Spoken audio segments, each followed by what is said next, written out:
It is 2 a.m. in New York, 11 in Sochi, and 4 on a Wednesday afternoon here in Seoul. I'm Moon Geun-hye. This is ARIRANG, Korea's only global network. Let's start with the fresh scent of diplomacy between the two Koreas. Senior officials from South and North Korea are still locked in high-level talks right now at the South Korean side of the truce village of Panmunjom. Now, the meeting, the first between the North and South in several years, comes a matter of days ahead of a round of reunions for families separated since the Korean War. For more details on the latest, let's go live to our correspondent Hwang Sang-hee at Seoul's Unification Ministry. Sang-hee, so do we have any news coming from Panmunjom? Kanyang, it's been about 2 hours since the afternoon session began, and apparently officials are still locked in negotiations. Now, the two sides have exchanged their basic stances, but according to an official at the Unification Ministry, the two sides came to the meeting with two different interests, so the officials will be trying to narrow down their differences throughout the day. Now, the talks are being held at the truce village of Panmunjom, as you said, and began at around 10 a.m. Kim Jongun, South Korea's chief delegate, told reporters this morning that he will engage in the talks with an open attitude to study an opportunity to ring in a new era on the Korean peninsula. South Korea's 5-member delegation is composed of officials from the presidential office of Cheong Wa Dae, the Unification Ministry, and the Defense Ministry. The North Korean delegation is led by Won Dong-yeon, deputy head of the United Front Department of the ruling Workers' Party of Korea, with officials from the National Defense Commission, the military, and the Committee for the Peaceful Reunification of Korea. The meeting was proposed by North Korea last Saturday, and the two sides will be discussing pressing inter-Korean issues. Kanyang?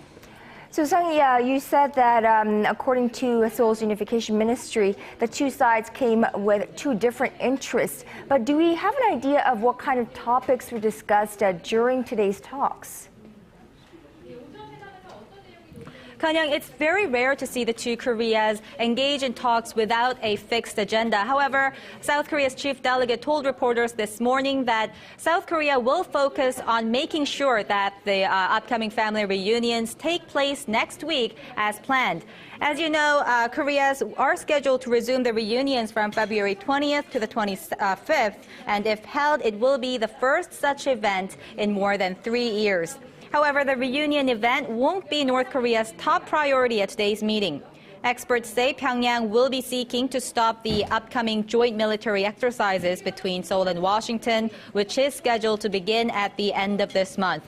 South Korea and the U.S. say the drills are defensive in nature, but the North views them as a practice for war and has repeatedly called for the exercises to be canceled. North Korea had earlier warned to reconsider its agreement to hold the family reunions should the joint military exercises take place as planned. Now, there is speculation that the two sides may not reach an agreement today, but rather set a date to hold additional talks down the road. Kanyang? Hwang Sang-hee, ARIRANG News Unification Ministry correspondent, reporting live on the high-level talks that are currently underway. Thank you, Sang-hee, and I'm sure you'll keep us updated throughout the day. Now, the U.S. Defense Intelligence Agency says North Korean leader Kim Jongun has consolidated his power by replacing older high-ranking personnel in the regime and military with a younger generation of officials. Now, this according to a report released by Defense Intelligence Agency Director Michael Flynn, in which he also says key posts has been assigned to people very close to the North Korean leader. The report also mentions the recent execution of Kim's uncle Chang Song-taek, emphasizing the move shows Kim is not willing to tolerate defiance in any form. Now, Flynn and Director of National Intelligence James Clapper spoke about global threats to a Senate panel on Tuesday, with both saying North Korea is a threat to U.S. national security. Now, President Park Geun-hye has nominated Saenuri Party lawmaker Lee Ju-young as the new Minister of Oceans and Fisheries. Now, Lee, a 4-time lawmaker, has served as a chairman of the National Assembly's Policy Committee and is currently heading the ruling party's Youido Institute.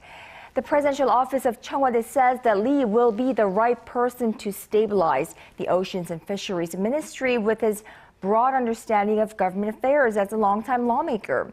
The nomination comes less than a week after the former Oceans and Fisheries Minister Yoon Jin-sook was sacked for making inappropriate comments about a recent oil spill in waters off Korea's southern coast.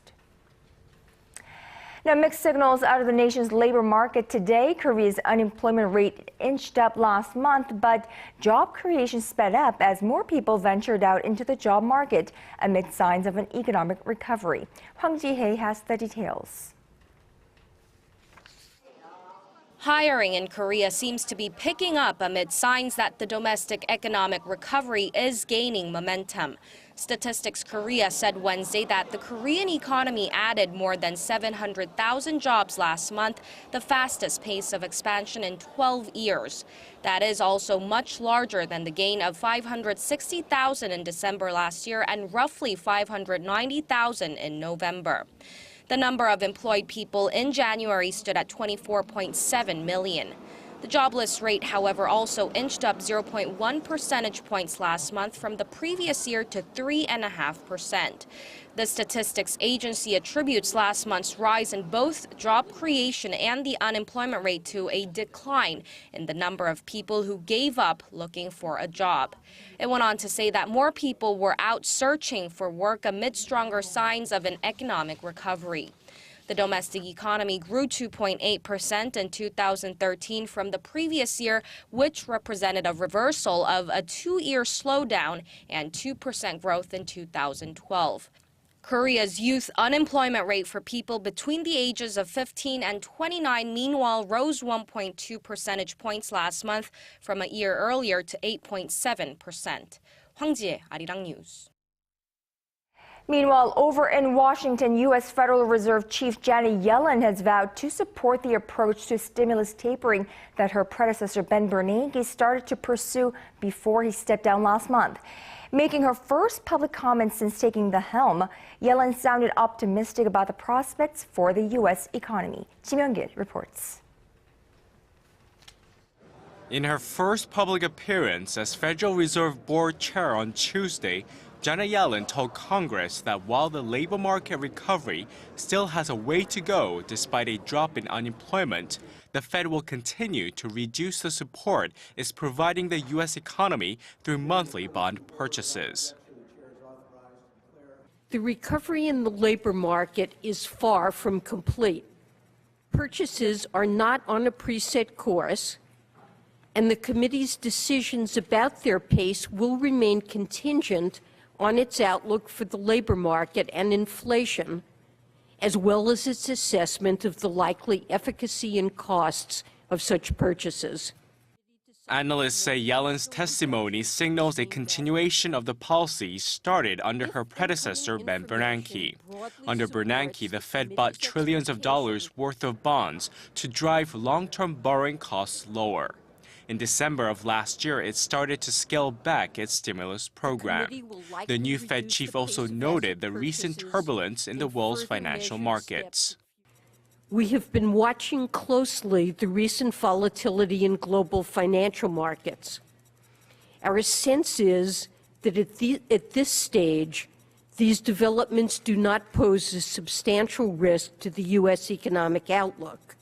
Yellen also assured investors by saying interest rates would remain very low. U.S. markets reacted positively to her comments, with all three main share indexes closing over 1% higher after her remarks. The Dow Jones Industrial Average closed up almost 200 points as investors welcomed Yellen's steady tone. Kim Jongun, ARIRANG News.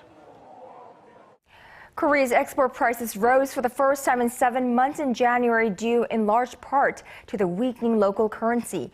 The Bank of Korea said Wednesday that export prices rose by 0.2% last month from the previous month. Import prices fell nearly 1/3% despite the weaker won because of sliding oil prices. Now, with the U.S. Federal Reserve trimming its monthly bond buying program, demand for the U.S. dollar weighed on the Korean won in January, weakening the local currency by 0.8% over the course of the month. And after encouraging comments by U.S. Federal Reserve Chief Janet Yellen, Seoul shares finished higher on this Wednesday, also as better than expected China trade data aided risk appetites.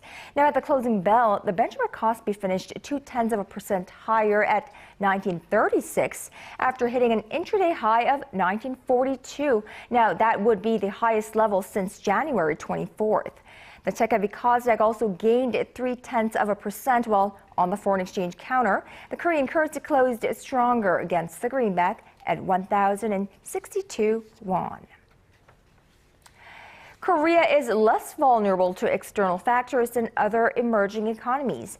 The U.S. Federal Reserve said in a monetary policy report Tuesday that Korea has the lowest vulnerability index among 15 emerging nations.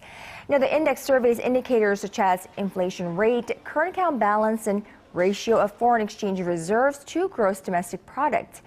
A higher reading indicates that a nation's economy is more vulnerable to external factors. Korea and Taiwan were both below 5-point range, while Turkey and Brazil were both above the 10-point mark. Experts say the $1 exchange rate grew at a rate of less than 5% from April to last week, suggesting that Korea is not as vulnerable to the Fed's stimulus tapering as other emerging markets are. Now on to another news. Korea is celebrating the completion of its second research station in Antarctica, becoming only the 10th country in the world to have 2 research stations on the frozen continent. The Ministry of Oceans and Fisheries said a ceremony for Changbogo Station was held Wednesday at Terra Nova Bay in northern Victoria Land, with over 300 people in attendance. Now, the new base will be able to accommodate up to 60 people at once in 16 buildings spread across a 4.5 square kilometer plot of land. Now, King Sejong Station, built in the western part of Antarctica in 1988, mainly conducts research on marine ecosystems, while this new station will focus on geographic research, including the study of meteorites and glaciers. Now, one of Korea's most respected film directors, Park Chan-wook, has co-directed a movie about the city of Seoul, along with his brother. The film was made possible thanks to thousands of people sending in their video clips. Our cultural correspondent, Park Ji-won, reports. The first ever crowdsourcing film on Seoul has just been released online. Thousands of people from all over the world submitted more than 11,000 video clips about Seoul, and Cannes-winning Korean film director Park Chan-wook and his famed media artist brother Park Chan-young made them into a movie titled Bittersweet Seoul. The film used 154 of the clips that were sent in. Rather than focus on the capital city's landmarks, Park Chan-wook said he wanted to focus on the more historic and complex aspects of the city, along with the vibrant lives of the people that call it home. As the title of the film suggests, bitter and sweet things happen in our lives at the same time. Just as the memories of war remain, Korea has achieved some level of democratic and economic success. I wanted to say that bitterness and sweetness can coexist in our lives. I think the song that appears last in the film, the traditional Korean song Simcheongga, represents the film's hopeful message. Everyone benefits from Simcheong's sacrifices, and she recovers as well. That's the message of hope to anyone who's in the midst of hardship. 41 participants were rewarded for providing their video footage. They expressed joy for having contributed to the film. I must say I was very surprised because one of my videos is showing something not very nice about Seoul. So when I sent it, I thought this one cannot win. It proved that they were willing to choose something that is not especially pretty, but very interesting about the city, that it's always changing. We thought it'd be a great idea. She was pregnant at the time, very pregnant. And so we started taking some video, and we said, maybe let's try to do this. Made in Seoul is one of the topics. He's made in Seoul. So it took off from there. The project was commissioned by the city of Seoul. Most promotional videos just show landmarks of the city, but they don't touch the hearts of viewers. I hope to show how citizens and visitors truly experience a city and let them speak about their individual experiences. The hour-long film can be checked out online at youtube.com/Seoul Our Movie. Park Ji-won, ARIRANG News.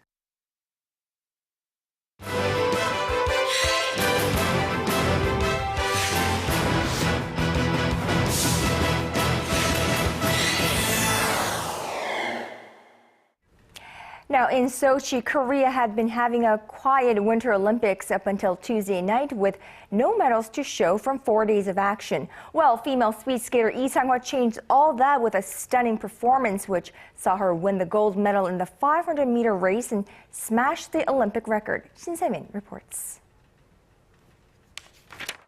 It was Lee Sang-hwa, one of Korea's leading hopes in Sochi, that broke Korea's medal duck at the year's Olympics. Skating in the women's 500-meter event, Lee clocked a combined 74.70 seconds with her 2 races, setting a new Olympic record in the process. She beat second-place Russian Olga Fakulina by 0.36 seconds. Speaking to the media after the race, Lee says she's glad that she was able to overcome the burden of competing for her second straight gold medal. She also thanked her fans for their support and says she hopes they'll also be there to watch her compete in the 1,000-meter race. Setting another Olympic record with her time of 37.28 seconds in her second race, Lee is now just one of the 3 skaters to win the 2 consecutive gold medals in the women's 500-meter race, along with Bonnie Blair of the U.S. and Katrina LeMaidon of Canada. She's also the first Asian to win 2 straight gold medals in the event. It's not over yet either. Lee will also go for gold in the 1,000 meters race on Thursday evening Korea time. Lee started her career when she was a child, changing to speed skating from short track in the 4th grade. She later joined the national team at the age of 15. Known for her strong will to win, Lee worked hard both in school and on the ice. Shin Se-min, ARIRANG News. And for more on our special coverage of the Sochi Winter Olympics, we're joined live in the studio by, of course, our Lee Tae-ho. Good afternoon to you, Tae-ho. Good afternoon. So we just saw the results of the women's 500-meter speed skating event, and Lee Sang-hwa just, lived up to the hype. Well, that's well spoken, because a lot of the stars for this Olympics have not lived up to the hype, and she did in great fashion. Claimed the Olympic record as well. And if you were like me, staying up late, trying to catch the ceremonies and the Korean national anthem, and was disappointed that you only got a flowers ceremony, well, don't fret, because tonight at 1 a.m. Korean local time, the official medal ceremonies will take place. Right, and Koreans will be happy to lose their sleep to watch that. Now, we just talked about Empress Lee Sang-hwa, but there's another Korean athlete just, who will be skating to her royalty. Of course, and she's known as the queen here in Korea. Kim Jongun, one of the top figure skaters in all of the world. She's officially left Korea this morning to defend her skating crown with her 2 junior teammates, Kim Hae-jin and Park Soyeon. She'll be arriving in Sochi on February 13th, and I think that'll be a lot of eyes on her when she arrives. Right. I mean, wherever she goes, every move she makes, all the attention, global media, everyone is following her. And I'm sure, as soon as she touches down in Russia, the media will be all over her. And I think that really comes with the territory, being the reigning world and Olympic champion. And she's always handled that spotlight and that pressure to overcome all these obstacles with such grace, like the true champion she is. Of course, right. She is the Olympic champion, and she is there to defend her Olympic crown. Now, there was another big news from Team Korea with regards to curling. It's a very novel sport to many Koreans. That's right. Now, Korea is traditionally associated with only 3 sports at the Winter Games: short track, speed skating, and of course, figure skating with Kim Jongun, like we just mentioned. Not too much is known about curling here in Korea, so it's really interesting that they actually made a berth into the Olympics at all, but quietly they've been making a name for themselves in 2013. Right. I mean, we saw them beating Japan the first match, and it's really interesting how we Koreans are getting to know the sport as they make progress in their performance. And that's kind of like watching history in the making. Korean Curling Association was founded later than almost any other country that really competes in the sport. For instance, Japan had their curling association created almost 10 years before Korea in 1985. Korea's Curling Association, of course, was founded in 1994. And this is the first appearance. And they're actually, the skipper, Kim Ji-sun, she was mentioning how even though this is their first time and they're the lowest ranked international team at the Olympics, that they're aiming for the podium, and not just any spot on the podium, but for the top. So they are confident and they're doing rather well. They beat Japan, like you just mentioned, 12-7. However, they lost to Switzerland, and they'll be facing off against Sweden tonight at 7 p.m. Korean local time. Right. I mean, the Swiss team, they're a very strong hold of this sport, and just having competed against them in such a strong manner, I think that itself counts as well. Now, I think Korea is definitely what we're seeing in this event, or in the Sochi Olympics, is that Team Korea is branching out to all these various winter sports. I mean, we used to be confined to the ice sports, but now snow slopes as well. That's right. Now, like we just mentioned, Korea has won 45 total Winter Olympics medals, which is a lot of medals for such a small country. But we've only won these 45 medals in 3 different events. Can you guess which 3 events those are? Short track speed skating, figure skating? That's right. 45 medals in only 3 events. Now, this is good for 14th place in all of the world. And these are the most medals at the Winter Olympics for any country in Asia. But now we're seeing that Korea is branching out and really preparing for the 2018 Games at Pyeongchang by participating and kind of nurturing and promoting bright young stars such as Chejo, who competed in the finals for freestyle skiing, Kim Jun in the men's halfpipe, and just seeing Korea participating in luge, skeleton, and all these different events is really inspiring and really refreshing to see as well. Right, especially with Korea, the resort city of Pyeongchang, hosting the 2018 Games. It's very, very, I suppose, it's an excellent thing that Korea has reached to all these different winter sports, including ones that we're not too familiar with, like biathlon or the skeleton. So this is really a good thing. But however, tonight we can look forward to some medals in one of our familiar events, right? Of course, we're back onto the ice, and tonight Motorbom will be preparing for his competition against his rival, Shani Davis, in the 1,000-meter men's speed skating event. Now, of course, Shani Davis was the gold medalist at the 2010 Vancouver Games, where Motorbom lost by just 1/1800th of a second to claim the silver medal. And I think he's come out and said he really, really wants this to medal at the 1,000-meter event. And we're assuming that he wants to beat Shani Davis as well, who is a legend in and of himself as well. So. Right. I mean, coming out of the 500-meter Games where we had expected or anticipated a medal from Motorbom in that event, I think he's warmed up the bit a lot, and he's ready for the 1,000 meters. He has said that he has prepared a lot for this long event. Now, another legendary speed skater here in Korea, Lee Kyu-hyuk, will be competing in this event as well. That's right, and I think a lot of people are expecting this to be Lee Kyu-hyuk's last run at the Olympics. He is 35 years old, and I think it'll be kind of sad to see, regardless of how he places and how the results are. I think all the fans will be cheering for him, as this is his final appearance at the Olympics. Right, most likely. Him being there itself is such an inspiration to many, many people around the world. He's been competing in the Olympics for the past 24 years, so yeah, we will be rooting for him and a good performance in today's event as well. All right, Tae-ho, thank you for that, and we'll speak to you again tomorrow with more Olympics coverage. All right.